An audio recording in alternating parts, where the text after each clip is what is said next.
En el nombre del Señor Jesucristo, vamos a seguir con las lecciones acerca de qué es el pecado. Y vamos a mirar la segunda parte y vamos a seguir hablando acerca del orgullo. Dice Proverbios capítulo 21 y el verso 4, altivez de ojos y orgullo de corazón y pensamiento de impíos son pecados. Otros hombres que fueron abatidos y humillados por causa de la soberbia fueron Uzías, en segunda de Crónicas 26:16. Tenemos allí la historia de este rey. También Ezequías, en segunda de Crónicas capítulo 32, verso 25. El anticristo será también un engreído quien usurpará el lugar de Dios, a quien Cristo matará con su gloria. Entonces se cumplirá lo que nos dice Isaías en su profecía en el capítulo 2 y el verso 11. La altivez de los ojos del hombre será abatida, y la soberbia de los hombres será humillada, y Jehová solo será exaltado en aquel día. Si el corazón de uno está elevado, es señal de que el tal pronto será quebrantado. Proverbios capítulo 16, versículo 18 y 18:12 nos dice, antes del quebrantamiento es la soberbia, y antes de la caída la altivez de espíritu. Antes del quebrantamiento se eleva el corazón del hombre, y antes de la honra es el abatimiento. Necesitamos aprender de Jesús la humildad, ya que de nacimiento somos propensos a considerarnos superiores o mejores que otros. Jesús dijo, aprended de mí que soy manso y humilde de corazón. Mateo 11:29. La humildad, la mansedumbre y todas las virtudes semejantes aprendemos de Jesús. El apóstol Pablo lo aprendió y dijo, sé vivir humildemente. Filipenses 4:12. También en Filipenses 2:5 el apóstol Pablo nos declara, haya en vosotros este sentir que hubo también en Cristo Jesús. En Cristo no hubo soberbia, ni altivez, ni vanagloria, sino humildad. Porque todo lo que hay en el mundo, los deseos de la carne, los deseos de los ojos y la vanagloria de la vida, no proviene del Padre, sino del mundo. Primera de Juan 2:16. El orgullo es pecado, mientras que la humildad es virtud de la nueva creación, y es la cosa que Dios pide del hombre. Miqueas capítulo 6, verso 8, nos dice, oh hombre, Él te ha declarado lo que es bueno, ¿y qué pide Jehová de ti? Solamente hacer justicia y amar misericordia y humillarte ante tu Dios. Se exhorta a todos a la humildad. En la carta de Pedro en el capítulo 5 y el versículo 5 y 6 nos dice, igualmente jóvenes están sujetos a los ancianos, y todos sumisos unos a otros, revestidos de humildad, porque Dios resiste a los soberbios y da gracia a los humildes. También Santiago habla de esto en su epístola capítulo 4, verso 10. Humillaos delante del Señor, y Él os exaltará. No leemos en ninguna parte de la Escritura que el orgullo sea una virtud. Al contrario, dice que es pecado. El hombre tiene algunas cosas por las cuales van a gloriarse, ya sea por su riqueza, por su sabiduría, tal vez por su habilidad, etc. El creyente que se humilla bajo la poderosa mano de Dios entrega todas esas cosas a Jesús y se echa a sus pies y le exalta a Él. La Escritura exhorta a los ricos de este siglo, manda que no sean altivos. Primera de Timoteo 6:17. También Santiago escribió, pero ahora os jactáis en vuestras soberbias, toda jactancia semejante es mala. Santiago 4:17. Y también el apóstol Pablo a los romanos nos dice, unánimes entre vosotros, no altivos, sino asociándoos a los humildes, no seáis sabios en vuestra propia opinión. Romanos 12:16. No podemos avanzar con Dios si somos orgullosos. Para ponernos de acuerdo con Él, tenemos que humillarnos bajo su poderosa mano. Necesitamos de la gracia de Dios en cada momento de nuestra vida, y para que ella fluya a nuestro favor es necesario que nos revistamos de humildad, que el corazón se doble ante Dios. Recordemos que Dios resiste a los soberbios y da gracia a los humildes. Ese texto se repite 3 veces en la Biblia.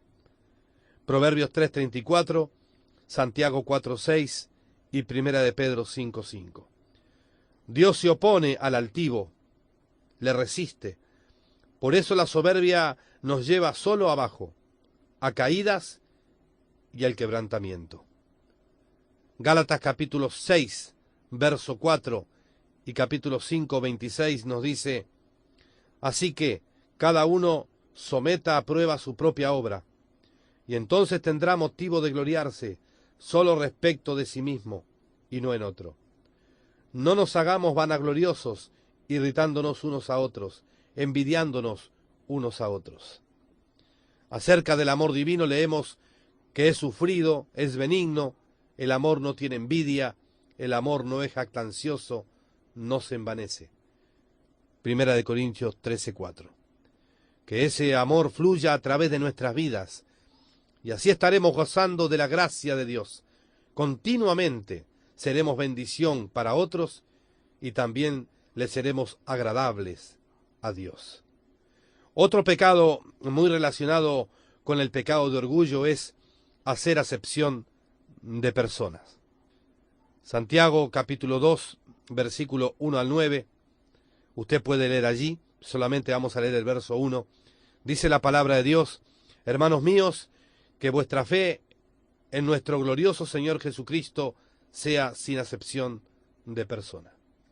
Acepción significa diferencia o distinción. Esta es una actitud del corazón humano que se manifiesta en hecho y la palabra de Dios lo considera pecado. La tendencia de hacer acepción de persona está en nuestra vieja naturaleza y a veces sin darnos cuenta estamos cometiendo dicho pecado. Por la carta de Santiago entendemos que en la congregación en Jerusalén había muchas personas adineradas y también muchos pobres, habiendo una diferencia marcada entre ambos niveles. Algunos estaban prefiriendo a los ricos por su posición y menospreciando a otros por su pobreza, pecaban así contra Dios. Tal actitud ofende a nuestro Señor Jesucristo, quien se hizo pobre siendo rico. Segunda de Corintios capítulo 8, verso 9 nos dice allí el apóstol Pablo: para que vosotros con su pobreza fueseis enriquecidos. Despreciar a un pobre por su pobreza es ofender a Jesús. Ciertamente la palabra de Dios nos enseña a respetar a los demás, pues como hijos de Dios debemos ser respetuosos.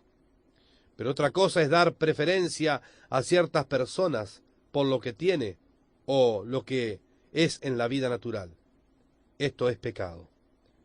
También la palabra nos enseña: los ancianos que gobiernan bien sean tenidos por dignos de doble honor, mayormente los que trabajan y predican y enseñan. Primera de Timoteo 5:17.